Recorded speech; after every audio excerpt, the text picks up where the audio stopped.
राष्ट्रपिता महात्मा गांधी की जयंती हर साल 2 अक्टूबर को पूरे देश में धूमधाम से मनाई जाती है। महात्मा गांधी का जन्म 2 अक्टूबर 1869 को गुजरात के पोरबंदर में हुआ था। महात्मा गांधी का पूरा नाम मोहनदास करमचंद गांधी था। उनके पिता का नाम करमचंद और माता का नाम पुतलीबाई था। बापू अपने परिवार में सबसे छोटे थे। उन्होंने अहिंसा के मार्ग पर चलकर देश को आजादी दिलाई। साथ ही संदेश दिया कि अहिंसा सर्वोपरि है। महात्मा गांधी ने देश को आजादी दिलाने के लिए कई उल्लेखनीय कार्य किए हैं, लेकिन उन्होंने सभी परिस्थितियों में अहिंसा और सत्य का पालन किया है और सभी से इसका पालन करने की वकालत भी की। बापू ने साबरमती आश्रम में अपना पूरा जीवन गुजारा और परंपरागत भारतीय पोशाक, धोती व सूती चादर लपेटे वे खुद चरखे पर सूत काता करते थे। वे जीवन भर शाकाहारी ही रहे और आत्मशुद्धि के लिए लंबे लंबे उपवास भी रखे।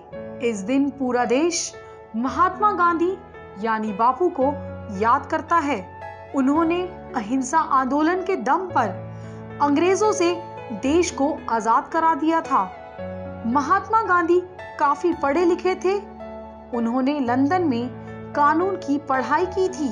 लंदन से बैरिस्टर की डिग्री हासिल कर उन्होंने बाबू बनना उचित नहीं समझा, बल्कि अपना पूरा जीवन देश के नाम समर्पित कर दिया। देश की स्वतंत्रता के लिए उन्होंने लंबी लड़ाई लड़ी।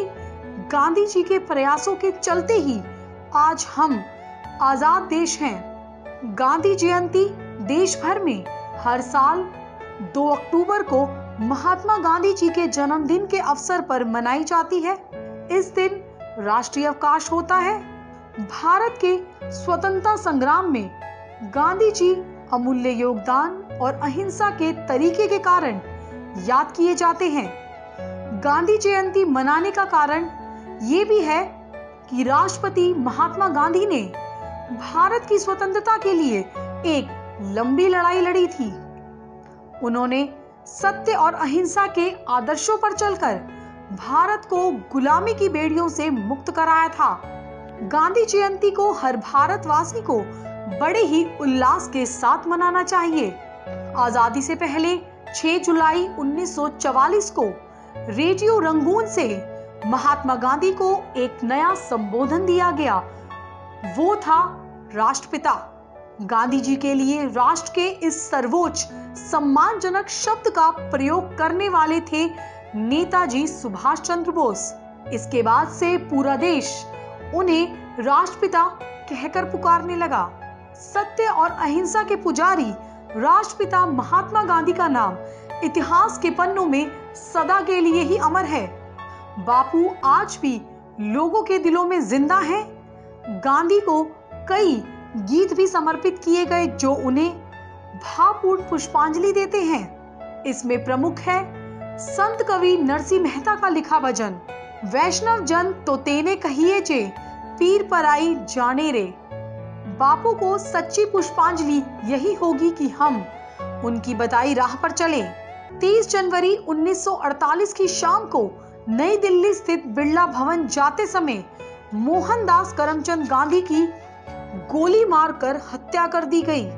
उन्हें गोली मारने वाला नाथूराम गोडसे वहीं झाड़ियों में छिपा था। गांधी के समीप आते ही वे झाड़ी से निकला और उन्हें प्रणाम किया और दनादन गोलियां दागकर राष्ट्रपिता के सीने को छलनी कर दिया।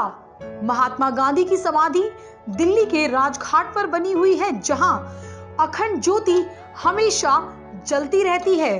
काफी कम लोग ये जानते हैं कि 2 अक्टूबर को हर साल विश्व अहिंसा दिवस के रूप में भी मनाया जाता है। गांधी जयंती के रूप में उनके जन्मदिन मनाकर देश राष्ट्रपिता को श्रद्धा सुमन अर्पित करते हैं। आज के विद्यार्थियों एवं युवा पीढ़ी बापू के आदर्शों को अपने जीवन में अपनाएं तथा देश हित के लिए अपना योगदान दें। इसी उद्देश्य से गांधी जयंती का आयोजन किया जाता है। बापू को उनके जन्म दिवस पर याद करने का सबसे अच्छा तरीका उनके बताए सत्य और अहिंसा के रास्ते पर अमल करने की जरूरत पर है। अगर हम सत्य और अहिंसा के रास्ते को अपनी जिंदगी में अपनाते हैं तो वो ही बापू को हमारी सच्ची श्रद्धांजलि होगी। और आज इस रास्ते को अपनाने की जरूरत भारत को ही नहीं, समूचे विश्व को है। खबरों में बने रहने के लिए चैनल को सब्सक्राइब करें और ये बेल आइकन जरूर दबाएं।